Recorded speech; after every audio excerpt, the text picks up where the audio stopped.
Dünya Uyghur Qurultayının rəisi Dolqun Aysa və Dünya Uyghur Qurultayı Dini İşlər Komitetinin rəisi Turg'unjon Aloviddin Sharqi Turkiston Madaniyat və Uçur Mərkəzini ziyorat qildi. Sharqi Turkiston Madaniyat və Uçur Mərkəzining sobiq rəisi Abdujalil Qarqashapandi hay'atni kutib oldi və Dünya Uyghur Qurultayining yaqinqi ijobiy və mo'l natijalari uchun rahmat etdi. Abdujalil Qarqashapandi Dünya Uyghur Qurultayı vəkilləri ömüki bilan nihoyatda mo'l mazmunliq suhbatlashganligini, Sharqi Turkiston da'vosi va xalqaro masalalar to'g'risida fikr almashtirganligini va Dolqun Aysoning uningga Germaniya va Yevropada qatnashgan yig'in va boshqa faoliyatlar haqida ma'lumot berganligini aytdi. Hay'atning yana kelgusidagi hamkorlik masalalarini muzokara qilganligini bildirdi.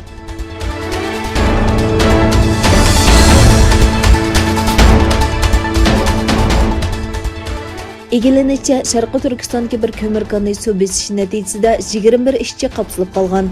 Doirlar Sharqi Turkiston rayonining Qutubiy rayonidagi bir ko'mirkonning suv ostida qolganligini e'lon qildi. Kandagi 29 ishchining 8 nafarining qutqizib olinganligi, 21 kishining qapsilib qolganligi e'lon qilingan bo'lib, voqeaga qarata tekshirish olib berayotganligi, izlash va qutqizish xizmatining davomlashganligi ko'rsatilgan.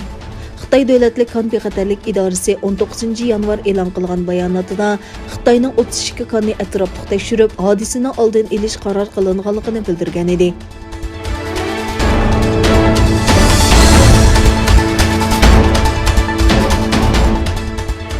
Xitoyda ishlab chiqarilgan Wuhan virus vaksinasining ta'siri haqida yangi bayonot e'lon qilindi.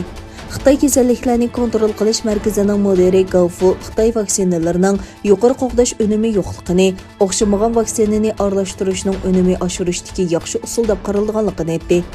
Chengdu shahrida muxbirlarni kutib olish yig'ini o'tkazgan Gaufu mRNA ni asos qilgan vaksinaning tekshirilganligini bayon qilib mundaq dedi. Immunitet jarayoni uchun o'xshamagan texnikalardagi o'xshamagan vaksinalarni ishlatmasligimiz rasmiy tekshirildi. Bu Xitoy doiralarining tunji qatim oshkor holda o'z davlatida ishlab chiqarilgan vaksinaning qo'g'dash nisbatining tuvan ekanligi oshkorlashgan. Yana bir tarafdan Amerika tashqi ishlar ministri Blinken Beijingni haqiqiy uchurlarni o'rtoqlashmaslik bilan ayblab, Xitoyning Wuhan virus yuqumining dastlabki bosqichida zarur ishlarni qilmaganligini o'ttirg'a qo'ydi.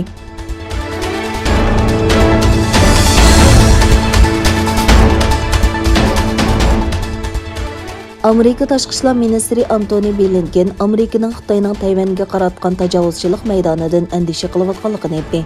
Blinken G'arbiy Tinch okeanidagi vaziyatni zo'r kuch bilan o'zgartirishga urinishining ig'ir xatolik bo'ladiganligini ogohlantirdi. Blinken bu so'zni NBC televiziyasining ziyoratini qabul qilganda aytdi. Amerika tashqi ishlar ministri mundaq dedi: "Bizni andishaga soladığını Beijingning Tayvanga qaratgan tajovuzchilik pozitsiyasi va bo'g'izdagi jiddiylikning kuchayishi." Blinken Amerikaning Tayvanning o'zini qo'g'dashga kafolatlik qilish va G'arbiy Tinch okeanining tinchligi va bexatarligini qo'g'dash uchun kelishimga asosan va'da berganligini eslab o'tdi. Juma kuni Amerika tashqi ishlar ministrligi yangi belgilama chiqarib, Amerika amaldorlarining Tayvan amaldorlari bilan texmo erkin ko'rishalaydiganligini bayon qildi. Blinken yana agar Rossiya Ukrainaga qarshi tajovuzchilik yoki beparvolik qilsa, buning badal uchun badal to'laydiganligini va og'ir oqibat keltirib chiqaradiganligini aytdi.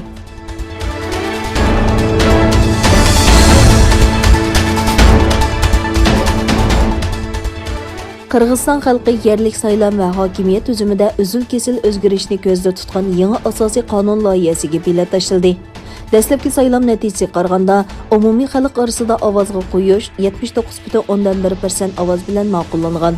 Taxminan 6,5 million nufusi bor bu davlatda tizimga oldirgan 3,600,000 saylovchining 1,25,000 ga yaqin bilat tashlagan bo'lib, qatnashish nisbati 30% bo'lgan.